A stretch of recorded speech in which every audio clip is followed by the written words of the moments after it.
নামাজটা কখনো ছাড়বে না। নামাজকে যদি ধরে রাখতে পারো, ইনশাআল্লাহ নামাজ তোমাদেরকে ধরে রাখবে। সিনেমা হলে থাকো, গান শুনছিলে, টিভি দেখছিলে, ওয়াক্ত মতো নামাজটা পড়বে, পারলে জামাতে পড়বে। যে অবস্থায় থাকো, যদি জামাত ধরতে পারোনি কোনো কারণে, নামাজ জানো না, শুধু আল্লাহু আকবার দিয়ে নামাজ পড়বে। দাঁড়িয়ে আল্লাহু আকবার আল্লাহু আকবার নামাজ শিখতে থাকবে, যতদিন শিখা পূর্ণ না হয়। দাঁড়িয়ে আল্লাহু আকবার, রুকুতে যে আল্লাহু আকবার, সেজদায় যে আল্লাহু আকবার, 10 বার 20 বার আল্লাহু আকবার দিয়ে সালাত আদায় করবে। এতেই সালাত আদায় হয়ে যাবে, তুমি পূর্ণ সওয়াব পেয়ে যাবে। হাজিরিন, আর মাদক, অশ্লীলতা, এই দুটো পাপকে বিষের মতো পরিত্যাগ করবে। আলেম ওলামাদের সহবতে থাকার চেষ্টা করবে, জীবনটাকে একটু গুছিয়ে রাখার চেষ্টা করবে। আমার একটা ছোট্ট বই আছে, সহি মাসনুন ওজিফা। এটা তো ওজিফা না, মূলত জীবনের বাগানটাকে সাজিয়ে নেওয়ার একটা ছোট্ট প্রক্রিয়া। রাসূল সাল্লাল্লাহু আলাইহি ওয়াসাল্লামের সুন্নতের আলোকে পারলে এটা কি করবে, তোমাদের এই যে অস্থিরতা দূর করবে। নামাজগুলো পড়বে, নামাজের পরে 2-5 মিনিট এই আল্লাহ রাসূল সাল্লাল্লাহু আলাইহি ওয়াসাল্লাম শেখানো জিকিরগুলো করবে। ইনশাআল্লাহ তোমার হৃদয়টা প্রশান্ত হবে, পাপ থেকে ফিরে থাকার শক্তি অর্জন করতে পারবে। হাজিরিন, আর আপনাদের বলি, আমাদের ছেলে মেয়েদের ঈমান বাঁচানোর দায়িত্ব আমাদের সরকারের, ঠিক না ভাই? কাদের? হ্যাঁ, অনেকেই বলে সরকার, বুঝে ফেলেছেন, অনেকে আমার প্রশ্ন বুঝে ফেলেছেন। আমাদেরকে একটু সচেতন হতে হবে। আল্লাহ রাসূল সাল্লাল্লাহু আলাইহি ওয়াসাল্লাম আমাদেরকে দুটো বিষয় বলেছেন, মুরু আওলাদাকুম বিস-সালাত ওয়া হুম আবনাউ সাব' ওয়াদরিবুহুম আলাইহা ওয়া হুম আবনাউ 10 ওয়া ফাররিকু বাইনাহুম ফিল মাদাজি'। তোমাদের ছেলে মেয়েদের বয়স যখন 7 বছর হবে নামাজ পড়তে বলবে, 10 বছর হলে নামাজ না পড়ে মেরে নামাজ পড়াবে, আর তাদের বিছানা আলাদা করবে, অর্থাৎ তাদেরকে পর্দা শিখাবে, তাদের ভিতরে লজ্জা সম্ভ্রম তৈরি করবে। হাজিরিন, ছেলে মেয়েদের নামাজ শেখান, নামাজ না পড়লে শাসন করবেন, মারবেন, মেরে নামাজ পড়াবেন, তাদেরকে নামাজমুখী করতে হবে, ছেড়ে দেবেন না। ওই বিকালের আড্ডাগুলো বন্ধ করেন, বেশি বেশি টাকা কামাই করার জন্য 3 প্রকারের চাকরি বন্ধ করেন।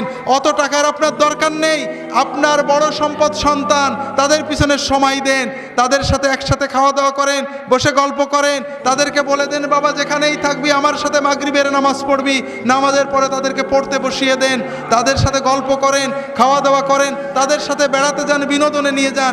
আপনি আলাদা বিনোদন করেন না, সিনেমা দেখবি না, মা অমুক জায়গায় যাবি না, সার্কাসে যাবি না, আর আপনি বুড়ো হয়ে গেছেন, চায়ের দোকানে গল্প করছেন। কোথায় যাবে তা তো বললেন না, বলেছেন নাকি? ওই শাসনে কাজ হবে না, আপনি তাকে সাথে করে নিয়ে যাবেন কোথায় যেতে হবে। তাদের যদি নিয়মিত সাথে নিতে পারেন, ও কোনোদিনই অবাধ্য হবে না। আর যদি অবাধ্য হওয়ার পরে শাসন করতে চান, কোনোদিনই করতে পারবেন না। যে কথা বলছিলাম ভাইয়েরা, আর আপনার ছেলে মেয়েদেরকে পর্দা শেখাবেন। আল্লাহ তাআলা কোরআন কারিমে পর্দা ফরজ করেছেন, আল্লাহ রাসূল সাল্লাল্লাহু আলাইহি ওয়াসাল্লাম হাদিসে পর্দা ফরজ করেছেন। এটা মাওলানাদের বানানো কোনো জিনিস নয়, এটা কোনো মৌলবাদী উগ্রতার জিনিস নয়। আল্লাহ মেয়েদের উপর পর্দা ফরজ করেছেন। শুধুমাত্র আপন পিতা, আপন বাপ, চাচা, আপন মামা, আপন ভাই, ভাতিজা, মাহারাম যাদের সাথে বিবাহ হয় না, তাদের সামনে মেয়েরা মাথার চুল, ঘাড়, কান, গলা গুলতে পারে। বাকি সকল পুরুষের সামনে মাথার চুল থেকে পা পর্যন্ত ঢেকে রাখা আল্লাহ তাআলা কোরআন কারিমে ফরজ করেছেন। কবজি পর্যন্ত হাত এবং চোখ দুটো খোলা যাবে। কোনো ফকি মুখটা খোলার অনুমতি দিয়েছেন, শর্ত হলো কোনো মেকআপ থাকবে না, অলংকার থাকবে না। কোনো মুসলমান মেয়ে যদি বেপরদা হয়ে বাইরে যায়, প্রতি সেকেন্ডে একটা করে জিনা করার মতো কবিরা গুনাহ তার আমলনামা, তার পিতামাতার আমলনামায় লেখা হতে থাকে। যতক্ষণ মুসলমান মেয়ে কসমেটিক পরে সেজে গুজে বাইরে যায়, আল্লাহর ফেরেশতাদের লানত তার উপর পড়তে থাকে। হাজিরিন, সবচেয়ে বড় কথা, বেপরদা হলে একটা বড় লাভ আছে, বলবো নাকি আপনাদের? সেটা হলো টিজড হওয়া। ইভ টিজিং শোনেন না? কোনো পর্দানসীন মেয়েকে কোনো ছেলে টিজ করে নাকি? বাংলার যত বড় বখাটে হোক, তার হৃদয়ে যে ন্যূনতম ঈমানটা আছে, যে কোনো বোরকা পরা মহিলা দেখলে সম্ভ্রম করে সরে যাবে, যাবে না? ইংরেজিতে যেটা বলে শি ইজ এ লেডি, তাকে একটা ভদ্র মেয়ে মনে করবে। হাজিরিন, যদি চান আপনার মেয়ে টিজড না হোক, তাহলে আপনার মেয়েকে সম্ভ্রম, ইন্টারনেটে দেখছিলাম একবার, ইন্ডিয়ান মেয়েরা লেখে যে কেউ আমাদের টিজড হওয়া থেকে বাঁচাতে পারবে না, আমাদের বাঁচতে হবে, আমাদের এমন পোশাক পরতে হবে যেন আমাদের আকৃতিটা না বোঝা যায়।